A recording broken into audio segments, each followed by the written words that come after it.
Getagemi elgo yichota tinye ge akpe tutineba Saba Saba gonitan ko ngalale tineba kondu tap chama tabo DM Raila Odinga olego tenka stene magi moch ke ai 2 yeta en kiwanje tinatineba kamukunji kogaga ma Raila Odinga golega bote tinatineba Saba Saba konyalu kobaga manot enegi kasatene oya neba ge cheng kakatyang na teta neba ko chama ise ke chang en emoni ole moagole mitina lagen kondo ki ginam agerat ichegata akot ko notan go moagole nitan go ngetuk o historia negib ko tilet na babigap imoni en kinyit na ba elfu tagenge bokol sogol aktamon wag sogola moy Raila gole kasatan nega gibwat petut na ba Saba Saba ne ba sosom ang mota ko moy gole mitana lagen kando ke gimuj ko barchugeya boroinde ne ba chamai se ke changen kasratana kabaten en go ne go mitin go gusingo ang maguti kwa kebo chichok.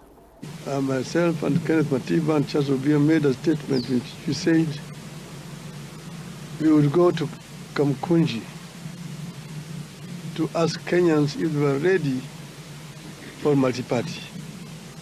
And we do it on the day of the 7th of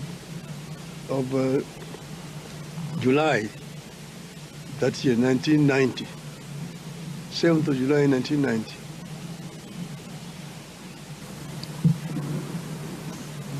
The fateful day on which Kenya's struggle for multi-party democracy took the most decisive turn is iconic and historical.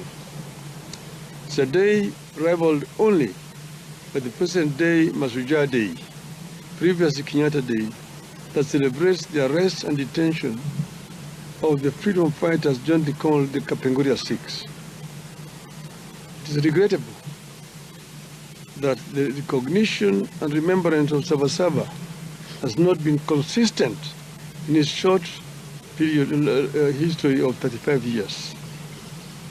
One moment it is important, the next moment it is not. On this 35th anniversary of Saba Saba, we decided to remember and to set the record straight on its significance, what it was and is, and what we ought to do with the foundation it laid for the country. Before that day, some patriotic Kenyans had demanded the repeal of Section 2A of the Constitution. A number of people, including Kenneth Matiba, Raila Odinga, Mohamed Ibrahim, Toby Manyara, John Hamino, and Charles Robia, among others, were arrested and detained. It is quite unfortunate that some of the people we were fighting then and who sanctioned those arrests are trying to hide behind Saba Saba to advance their political fortunes.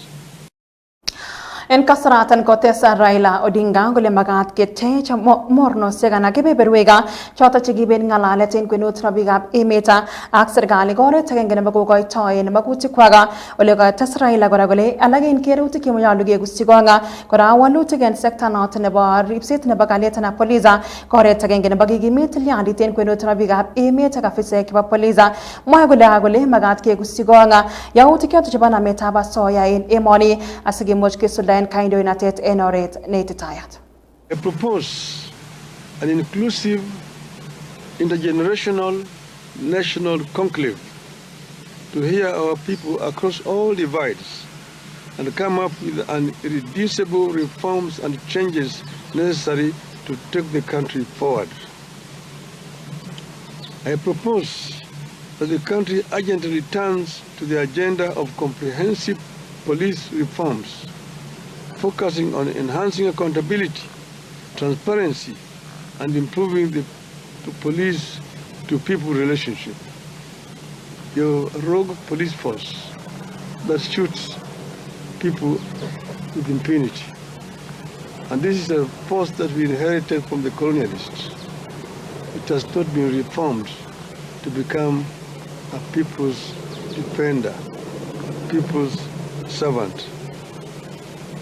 I propose that the conclave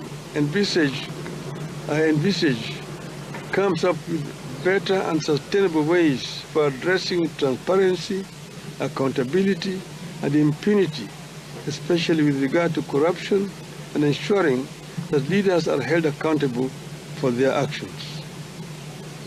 I propose that the forum comes up with a comprehensive and sustainable strategy for addressing youth unemployment and the expansion of opportunities for youth in the formal and informal sectors.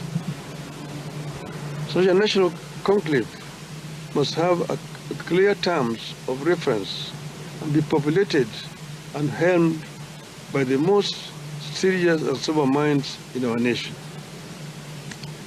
The proceeds of the national dialogue be subjected to a referendum.